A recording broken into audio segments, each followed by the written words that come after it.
Previously on the Rogue Defenders, Joel the Sneezy Time Traveler was getting closer to finding the Rogue Defender's story. From listening to the ones he borrowed, he would learn that he needed to save the team and get them to a safe location. He would be inside of his time sphere and think of what he had to do and end up teleporting inside the evil android man's lair. He would manage to locate two people and free them while the evil android man was distracted. But he would quickly be alerted to their presence and try to subdue them. But Joel, Kelly, and Billy would manage to teleport away just in the nick of time. We also saw Android Man send one of his pod people, Strongman Adam, out into the world to measure the strength of a villain against a hero. He would lose, but unlock the secrets from Strongman's brain. We start this story back in the lair of Android Man. Damn it! That little bastard is the time traveler, and I bet he already has the creator's book. I wonder if he knows about his podcast story. I've made sure I've wiped it from the internet, so the only other way would be the book. And maybe my good friend Strongman's memory here.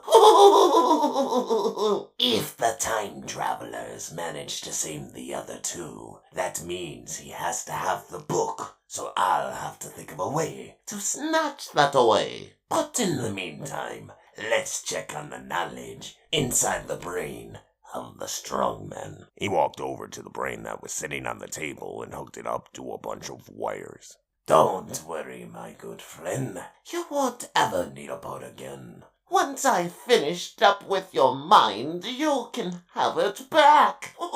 See, think over there. Ha ha! It's all ready for you when I'm done playing.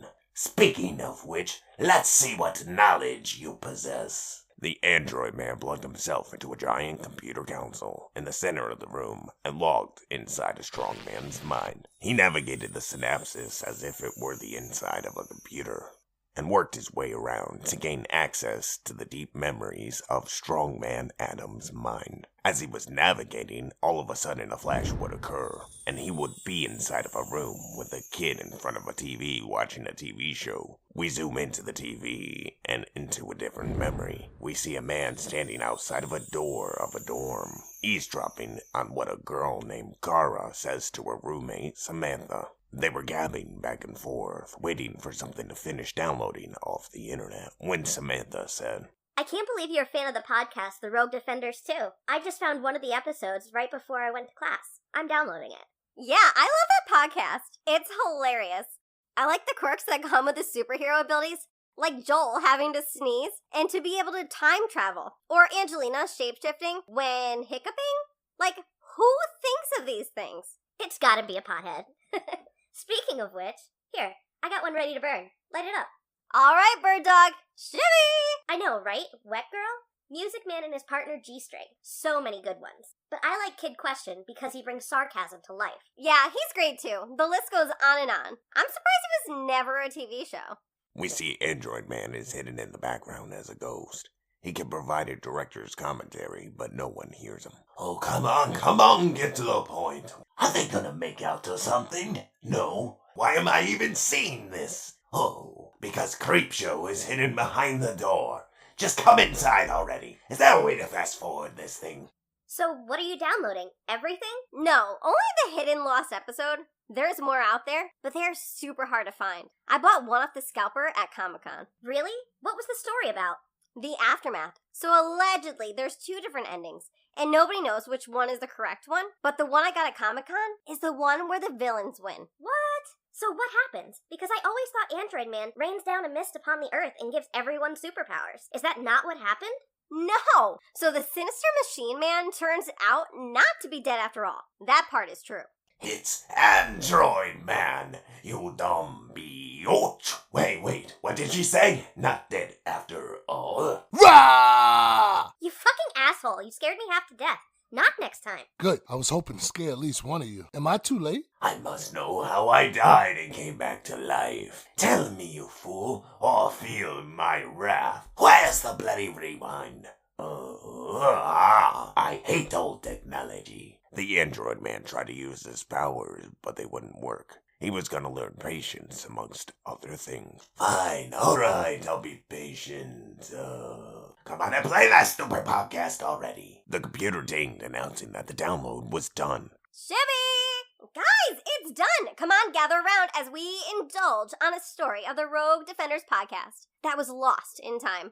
Carl went over to a computer and played the file. It's about bloody damn time. I haven't got all day. Only the rest of time. It doesn't mean that I want to spend it here with you all. I have a plan to hatch, a world to conquer. Hello, and welcome to a story that takes place in our present, but foretells the future. If you knew what would happen, would you change it if you could? At least half the population of the world has superhuman abilities, and the rest are normal people. Of course, as you imagine, some individuals use their powers for good, and the others for bad. Villains only think in chaos, and a hero will always inspire hope. There's a government division that keeps tabs on these superpowered individuals. They call themselves the SPI, or Superpowered Investigations.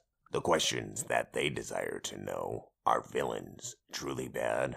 And are heroes purely good? What makes a good guy tick and a bad guy have remorse? Blah, blah, bullshit. Come on, let's start this story. Even Thomas the Creator deleted that last blurb from all the episodes. How old is this thing? We start this story in the past, where the superhero culture was everywhere. It was a fad that you couldn't escape.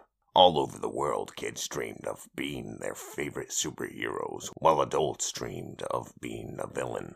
Ah, yes. It was a simple, wonderful time that was dreadfully boring because nothing happened. Not like the future where I'm from. Whoa, huh? What? Where am I going? Oh well, might as well sit back and enjoy the story's ride. Hooey! In a small North Dakota town existed a man named Heath Motts. Heath was really smart. He possessed a master's degree in engineering and a bachelor's in psychology and an associate's in science. But with all this knowledge, he still couldn't land a decent job. He was a nervous, twitchy, tiny man who lived with his verbally abusive father, who constantly preached. Get up off your lazy ass and stop playing that stupid video game you created, Heath. It's time for you to go out into the world and make a name for yourself. Hey, what the hell, Dad? I worked really hard on coding that game. Once I get the bugs worked out, I can sell it to Activision. I already have a deal lined up. Yeah, okay. I'll believe it when I see the paperwork. You know, it's all fun and games to live in La La Land and Star Wars and Marvel Comics, but you're 25 now. It's time you started acting like an adult and became responsible. So, I'm canceling your credit card. If you want a new one, you can take it out in your own name. Fine, whatever. I don't care. Heath Jr. sat there with a pouty expression on his face when his mother walked over and gave him a kiss on the head.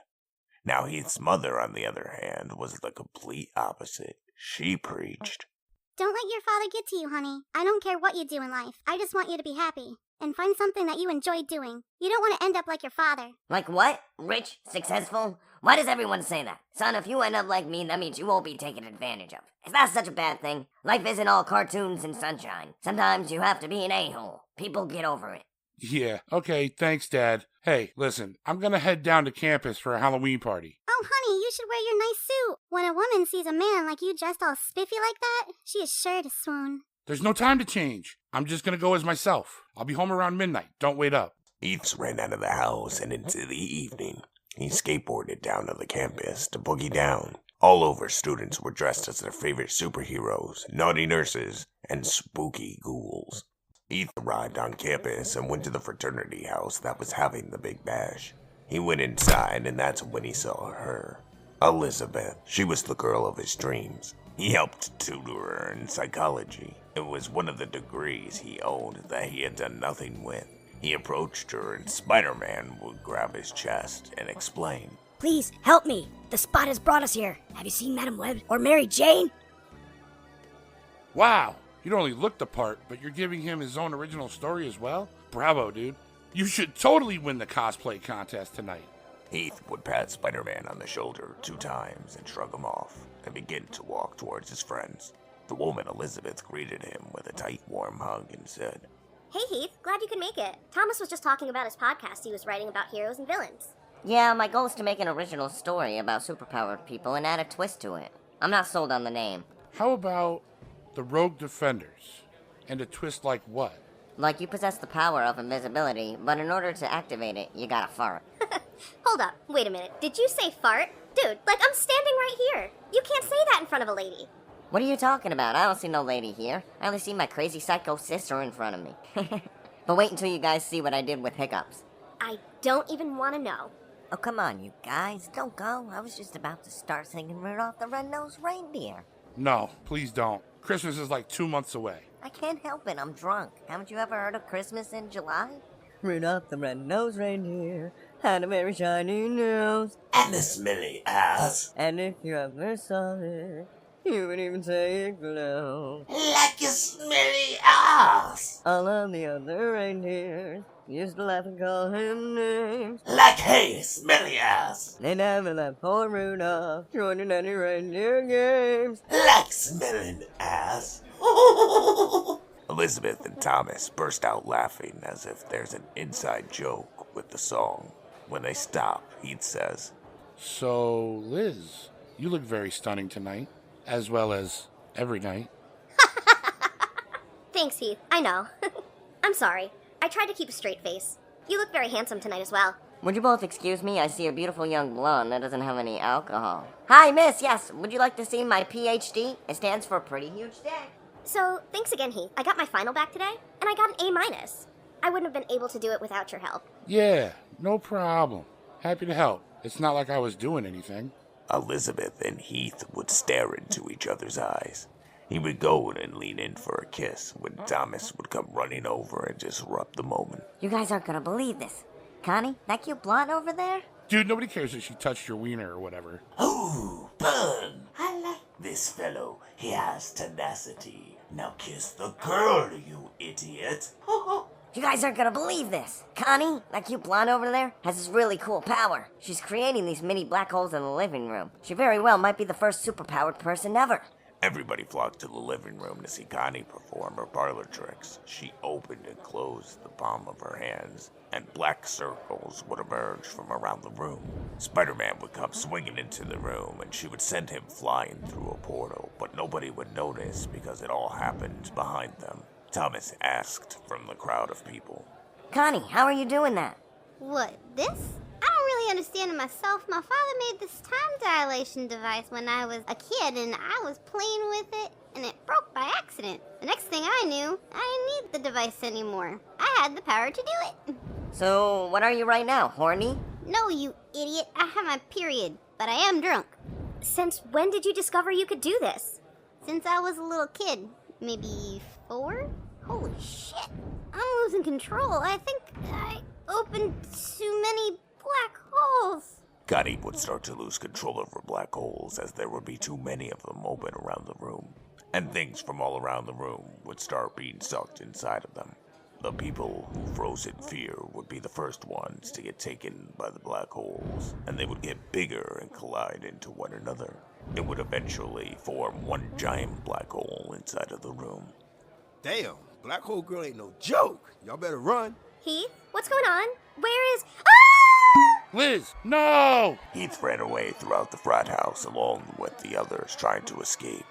A quick sneeze and flash could be heard in the background that nobody would notice. Everybody would be crammed together trying to get out the door, and the strangers would be getting sucked into the random black holes if they didn't flee in the right direction. As Heath was about to run and exit the house, he would see a gun up on the wall and turn around and grab it and get a dangerous thought inside of his head. I could be a hero.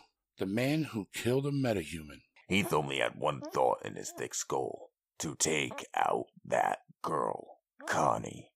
He snatched the gun off the wall and ran into the room and pointed it at her, but hesitated to fire. Connie would turn and look at him and scream. Help me, please. Make it stop. There would be nobody left in that room, and Heath would look around, and without a thought, inside of his head, now aimed the gun at her and pulled the trigger. The gun would rip from his hands as he fired it, and he would start flying towards a black hole to get sucked inside of one himself. As the bullet flew through the air gracefully, it would strike Connie in the head, and Heath would fall down from the ground, floating towards the black hole. And the black hole would disappear. As Connie, who would be known as Black Hole Girl, would take her final breath, Heath would get up and run away from the frat house as quickly as possible. As he returned home, he would turn on the radio to calm himself down. After a few hours of good tunes, he would fall asleep in his bed. Hold up, narrator guy. I got this. 8 long hours pass. Like, seriously, this mother Falcon just slept for 8 hours and made me watch. When I find out what happens to him, I'm gonna find him and torture him in ways he couldn't even begin to imagine. Okay, I'm cool, man. I just had to get my gripe out. Please, continue. As Heath awoke in the morning, he would hear the news that he was wanted for the murder of Connie. The news media would get their hands on the evidence that was left from the scene. A fired gun with his fingerprints on it. There was also one camera that wasn't destroyed from the dorm, which showed Heath shooting her, but had no sign of the black holes. No, this can't be happening. I saved everyone. Talk to the witness, you dumb pigs. Oh, God. There probably aren't any. And they think I killed everyone instead of saving them. Hey, keep it down in there. I just got home from working all night, and I'm going to sleep. I just gotta find a way out of here and find a way to prove my innocence. Prove your innocence? But you're as guilty as the cat eating out of the trash can. You did it. You did it. Heath packed his clothes and other necessities into a backpack and fled off into the morning. He would go into the bad part of town where scum and villainy lived and learn to blend in. As bad as the community was, no one would find him. If you're smart, you'll insert your ad now! A couple years would pass, but the story of the man who killed the metahuman lived on. Heath walked into his routine bar he liked and sat down. Next to him would be a man playing the sluts. Wow, it's packed tonight. Must be a good band or ladies' night. Hey, bud, you don't look so good. You know, I could say the same fucking thing about you, my friend. I'd get that wart on your face checked out. Oh my God, is that Lemmy Killmeister? He is God. Like, literally. And this fool just insulted him. This is great. Now Lemmy's going to get out of his chair and kick this fool's ass. Wait, does Lemmy have a power? Is he really God? That warrant is a registered trademark, my friend. A national treasure. He got up and walked away. Hey, bud, what's good? How you doing? Man, you like you could use a pick-me-up. Look, I got uppers, downers, weed, speed, all kinds of drugs, even superpowers. Alright? Superpowers?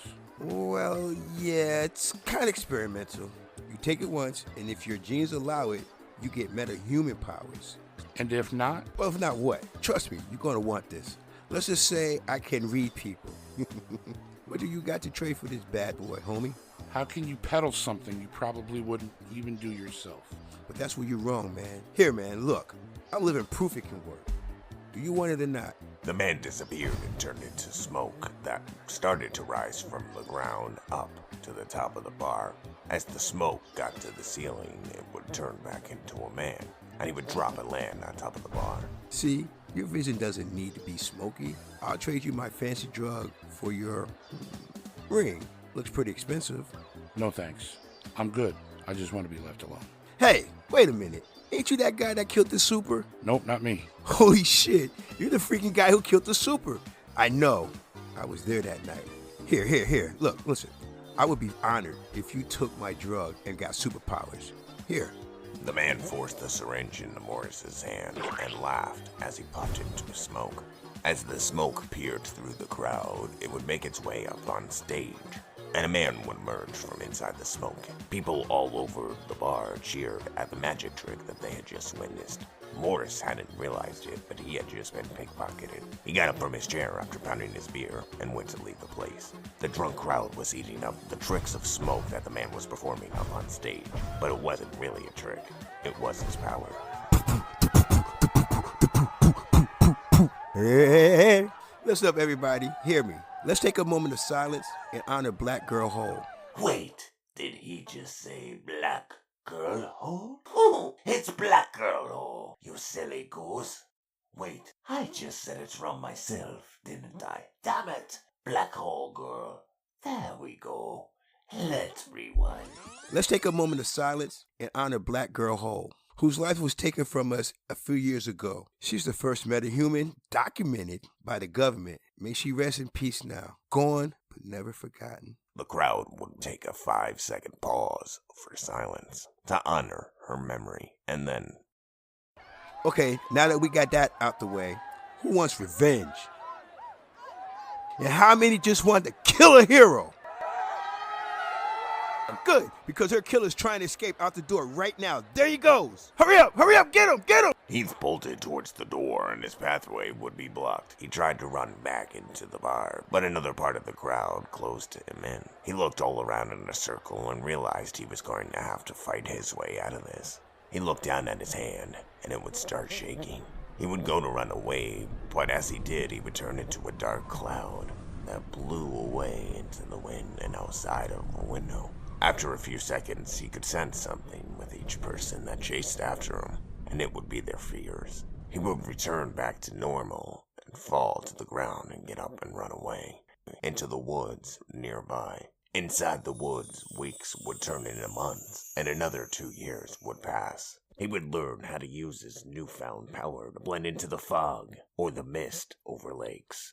He did this to keep from being bothered.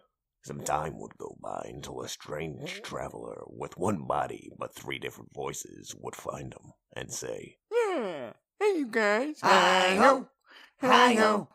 Yeah, the budget we go." Stop. Freeze. Who are you? I'm me, myself, and I. Good one. Yeah, what do you want, traveler? I want to be left alone. I didn't mean to kill that girl. I did it to save everyone. They got it all wrong. I see. Nah, I don't think you did it, Liam. Why, do you think he did it, Tommy? Why are you talking to yourself? Is everything okay? The man lunged over to Heath and would pin him on the ground and scream. He's over here. I've captured him. No, stop. What are you doing? Get off me, you schizo. I told you it was an accident. You're gonna make me angry. Heath's eyes would start glowing red as his emotions would take control. He would see inside the man's mind, and there would be multiple personalities with what looked like different powers, but 3 main ones that were fighting for control over the one body. Heath could sense that one of the personalities was afraid of Smokey the Bear, so he would transform himself into a giant demon bear and squeeze Rocky in his paw. What's going on? How am I doing this? Did that guy in the bar really give me powers? Heath would hear people in the distance and double back, but something inside him would snap, and now he would turn his attention and make the individual who attacked him his prey. You should have just left me alone. Now you'll pay the price with your life. Oh my lord, you're a powered person. Yes, I am. And do you know what I see in your future? A lifetime in hell, trying to prevent the fires from going out. Only you can prevent forest fires. Oh God, please, no. I'm not ready to die. I'll do anything. I see you repeating the same task over and over again, with no way to change anything that happened. We see the guy curl up in a ball, lie down on his side, traumatized. Everything that he is experiencing is a figment in his imagination. A group of civilians would come up upon them both and say, "Hey mister, are you alright? Does anybody else think this is the work of the same guy who killed Black Hole Girl?" No. Good, that means he must be nearby, and there's a reward for his capture. 50 G's. We see the android man is still up in the corner watching, and he says to himself, Very interesting. I think I know who this person is now. It wouldn't be long before they found Heath. The full moon in the night sky made it impossible for him to hide.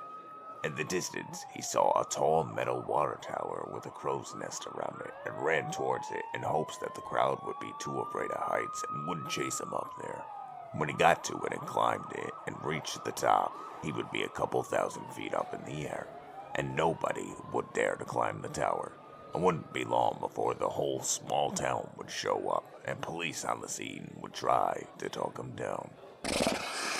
Son, it's okay. I've been where you're at before. Just come down safely, and everything will be alright. Damn it, stupid power. Maybe it was a one-time thing. I figured if I could get to this water tower, maybe I could just use my power and wisp away to a new place. Heath could sense all the different fears throughout town, and it was making him stronger. The words of his father struck out in his head, and all of a sudden, it clicked. He knew how he was going to make his name. He was going to be the first villain and give the people what they want. Screw it. I'm done fighting this. They want a bad guy? I'll give them a bad guy. He looked all around at the crowd below him, and anybody that made eye contact with him was shown the greatest fear. Half the crowd would fall down in terror, while the other half would panic and run away. People of Katy, I am not the villain that you have made me out to be. Yes, I saved you all by killing that dumb bitch who had lost control of her powers and created a black hole that would have eventually wiped us all out. You're welcome. You honor her like she's a goddamn hero. But she killed my friend Elizabeth, as well as countless others, your brothers, sisters, and children, not me. You have all been so blinded by the truth that you have failed to realize the reality that is in front of you. You have taken a kind and decent man and broken him into this. You wanted a villain? I'll give you a villain. The android man would get excited and say, "Oh, goody, goody, goody. Now, here we go. I just wish I had some popcorn. I never knew good old Puff Puff had it in him." Heath started to feed off the crowd's anger and fear. His eyes would glow red. The clear night sky would go and turn cloudy. Thunder would clash in the distance, and some of the townspeople would turn around and run away, afraid for their lives. Heath lifted his arms up into the sky slowly, and lightning would strike again, but in the exact same spot that it had done the first time. When he lowered his hands, a fast, hard breeze would swoop down and through the crowd. When this happened, whatever your fear was, took over. We hear the crowd below scream their fears as they are shown them. Hey, Grandma's here! Hey, I thought you were dead! Hey, Grandma's here! That's a huge fuzzy dick! Spiders! Get them off me, spiders! Yes. Yes. All of this fear is making me stronger. More. I need more. Heath would rise into the air and collide into a lightning strike. He would be electrocuted for seconds before the lightning strike dissipated. The cloud would disappear and there would be no more Heath. The puzzled crowd, who were being controlled by their fears, would be free now and look around, wondering what exactly had just happened. As a few moments would pass, the townspeople would see a giant black cloud emerge from the sky. It would have big red eyes and a hollow mouth and nose. It would be 100 feet tall and wide and swoop down from the heavens and devour the confused people on the ground, and then rise back up into the atmosphere. When it did this, the people would be gone and the cloud would disappear into the night. Well, I'll be a son of a glitch. So, that's how the fear monster was made. Interesting. I bet I can use this knowledge to make him my bitch. I'm such an asshole. I just need to find that woman, Elizabeth. And now that I know I die, I'll have to change that as well. It's all coming together, one episode at a time.